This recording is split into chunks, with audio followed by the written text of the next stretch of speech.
everybody. Thanks for joining me for another one-man review. Today, I'll be taking a look at Cowlick Comics number 5 from Dead Crow Comics. This is something that got sent to me by Floyd Tangeman, who seems to be the publisher-editor over at Dead Crow Comics. I had gotten a whole bunch of Jaywalk Comics, Cowlick Comics stuff from Dead Crow that came to me from Sean, because now I know. I thought that Austin English at Domino had sent Sean some stuff, because there was some Domino comic stuff in there, and I know Austin's name and that he's associated with Domino.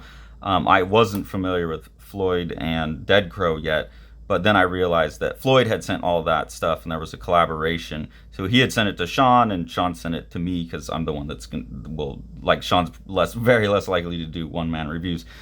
So I really enjoyed those anthologies, and Floyd had reached out and sent, I guess, I was being pretty critical of some of them, I guess, and he had sent me a really funny video. And this falls into the category of like the type of comics I just don't know what to do with. This just seems like it's made by someone who's unhinged to me, but as I've said in previous videos, like, it's just a way of looking at the world that's so foreign to me. I don't know how to make my way into it. And I know, obviously, like a Domino has a lot of stuff that has this vibe to it. The cover has this vibe to it. The credits on the back are drawn. This also looks like it's drawn by the same artist. So this is an aesthetic that people relate to. I just don't get it, and I continue to be curious about it. Like, what am I missing? Like, I really like this material stuff here from a design standpoint, but what am I missing when I'm looking at comics like this that the people who appreciate about it? Because to me, it just looks like someone who has some kind of psychological issues is really frustrated. He's working some stuff out on the paper, but it's entirely cathartic. That's my sense of it, that this stuff is cathartic for the artist, but I don't know that it communicates to an audience, or at least it doesn't communicate to me. I just am like, this is cathartic.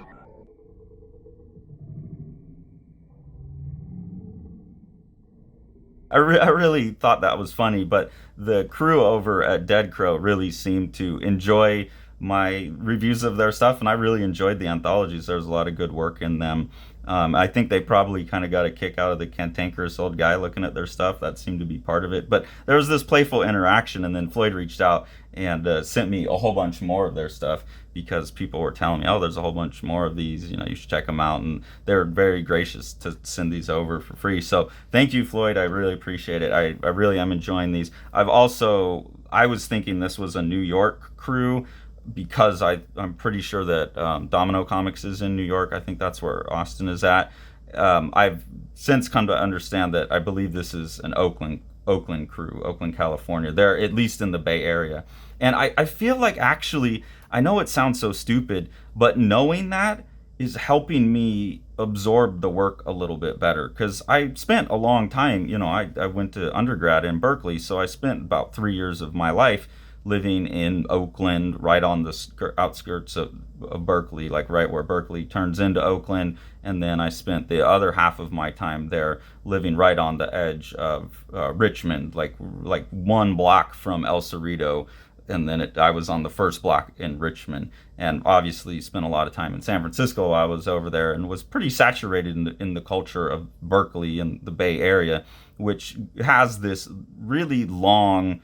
Obviously, you have the underground comics in San Francisco, the whole, Summer of '69 kind of thing in Berkeley, and the hippie movement that just never left. Like, all those old heads are still there, like on Telegraph Street with their little cafe. I don't know about anymore, but when I was there in 2005, there's the whole Gilman Street punk scene that you get out of there that I was never really a part of, but it's there. You're aware of all of those things. There's the spirituality and mysticism and psychedelia and stuff that, once I had a context for where these comics were coming from, even though I don't necessarily understand which each one's about, like, I get the ethic behind it, because I lived over there for a while and had a lot of friends who were more invested in those kind of things than I was.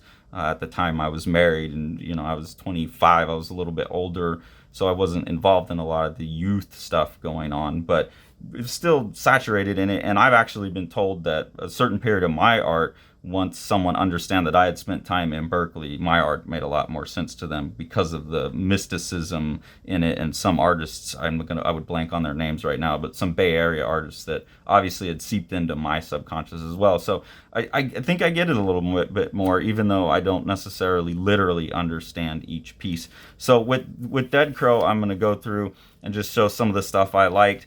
This is by Sam Siegel. I just like the art and the compositions in this one. A lot of these, again, story-wise, I'm not sure I literally get it, but there's a vibe underneath it all that makes more sense to me now.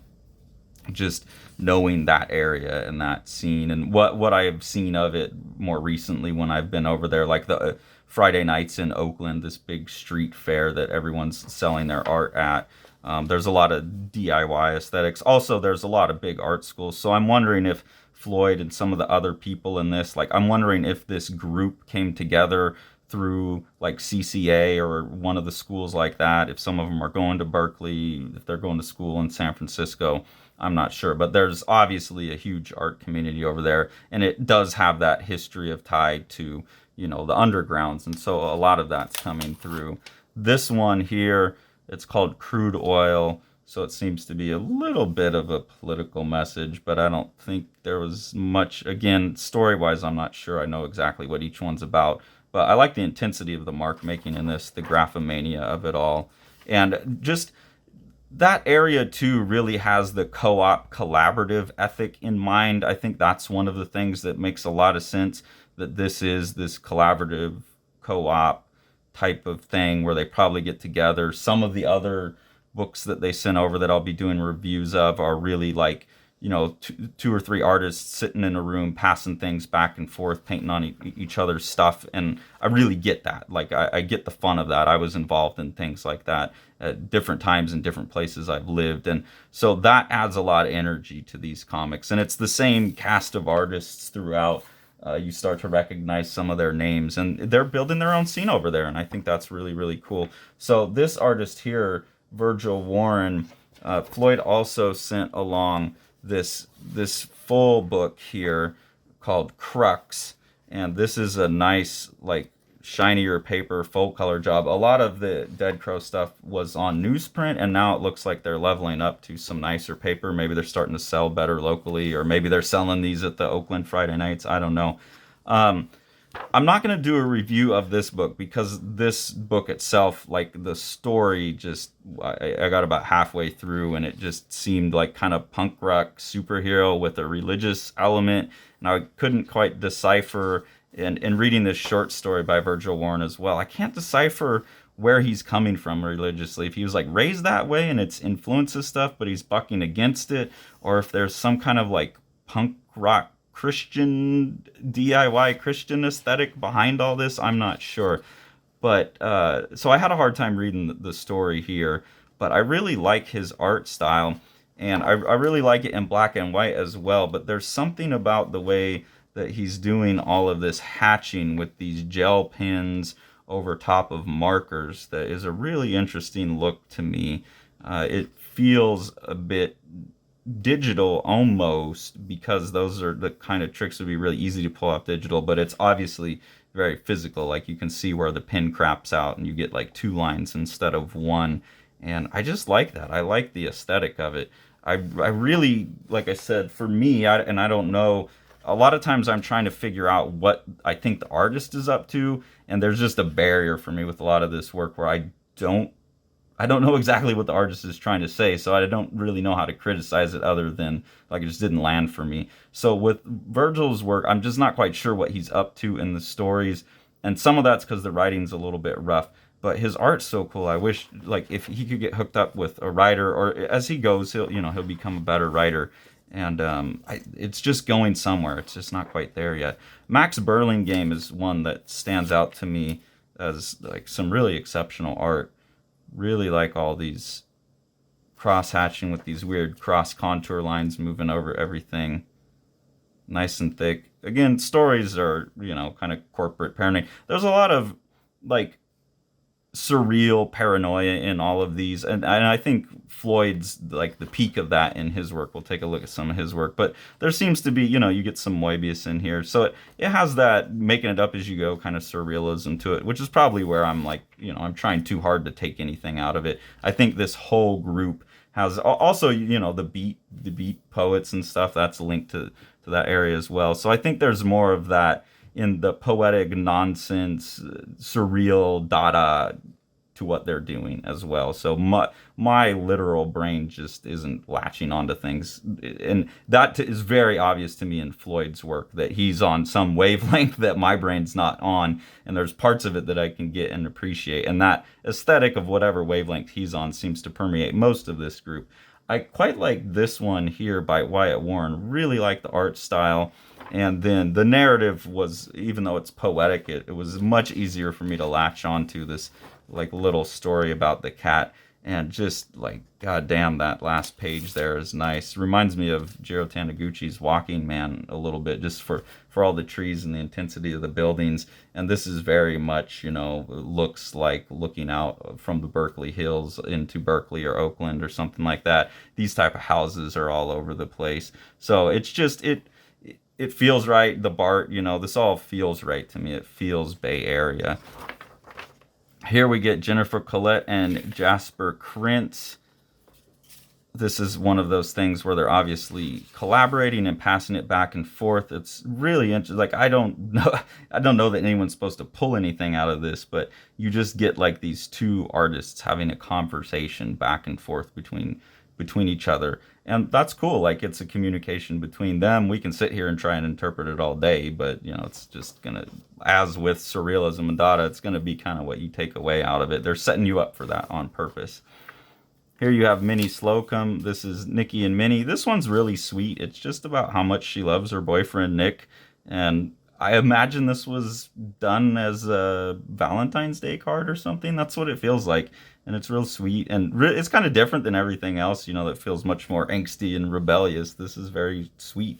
And I hope that it works for them and they stay together and this never becomes embarrassing to have this in the middle of this book. Desi Lassie.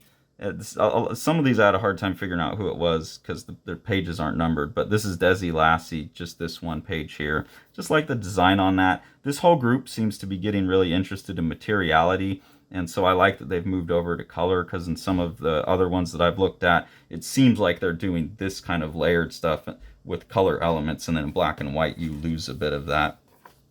And then here we get another piece by Floyd, and this, remember, as far as I know, is the leader of the pack, or at least the editor and publisher of this. And this, in terms of like the poetics of it, was the most sensible one to me. But it is, it's poetic, and it feels piped in from elsewhere. Like Floyd's stuff always feels psychedelic and on the verge of schizophrenic, maybe. And I don't mean that like in a criticism. I'm saying Floyd is schizophrenic.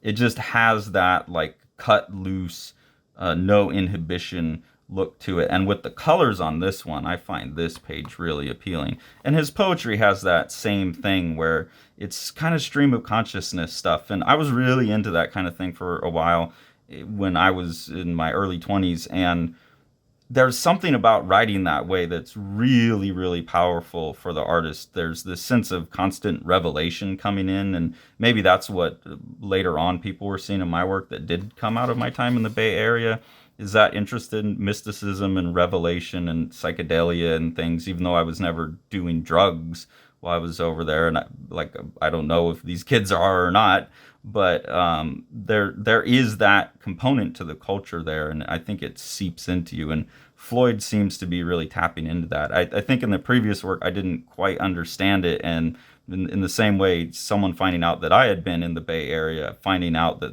this group of people is in the Bay Area, and Floyd's work in specific, I don't know, it just gave me a marker to make sense of it. Before, it was just like some crazy schizophrenic guy going nuts in his notebook, and I was like, it's interesting, but I don't know what to make of it.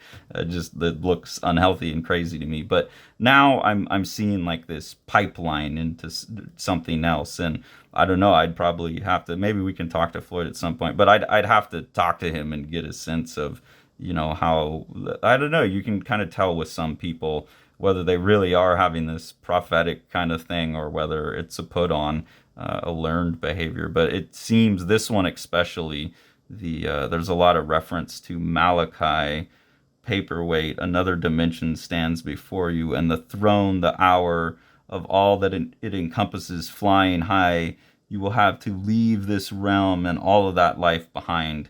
So it does have that break on through to the other side little bit to it. And I get it now a little bit more. And I can imagine writing that, being worked up in that state. And just the intensity to finish something like this, as chaotic as it looks, that's a lot of effort put into it.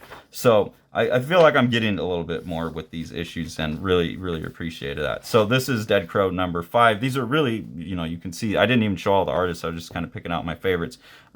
Really cool anthology. So this is a young group of artists. I'm assuming they're younger.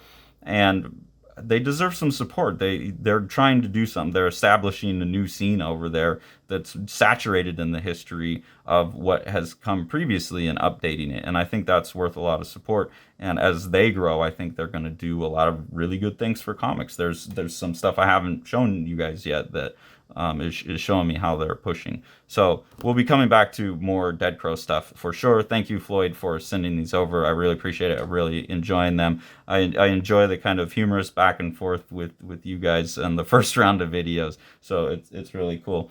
So yeah, please support these guys. If you enjoy what we're doing on the channel and you want to support us, there's 2 ways to do that. First way is through our Patreon. There's 2 different tiers of engagement that come with different types of exclusive content and voting rights. The money we get from that helps us buy the books that we review, unless people are kind enough to send them along for free, which is always awesome. But we try and just turn that money back around to buy stuff and to support creators and help us keep exposing you to lesser known creators. So we really appreciate that. And then the best thing to do to support Living the Line and the mission of Living the Line is to support what Sean's doing with Living the Line Publishing. So we'll take a look at one of his projects now. House on Fire by Matt Battaglia is just gorgeous book where Matt's kind of making an emotional response to the years of COVID and wrapping that into a sci-fi dystopian future that really the sci-fi dystopian's backgrounded, and you're focused on the emotional journey of 2 characters in a really beautiful way. And then that's enhanced by Matt's like really awesome, loose, kind of Paul Popish dry brush work. And then Sean and Matt have worked to get this second kind of orange spot color in there that's going to look really, really beautiful, and has allowed Matt to use his dry brush technique to add tone to the thing too. So with Sean's production technique, this is going to be a gorgeous book with a lot of heart. Thanks for following along. Take it away, Jack. You want to see all these books? Smash that subscribe button and the like button and the bell, and then you get them.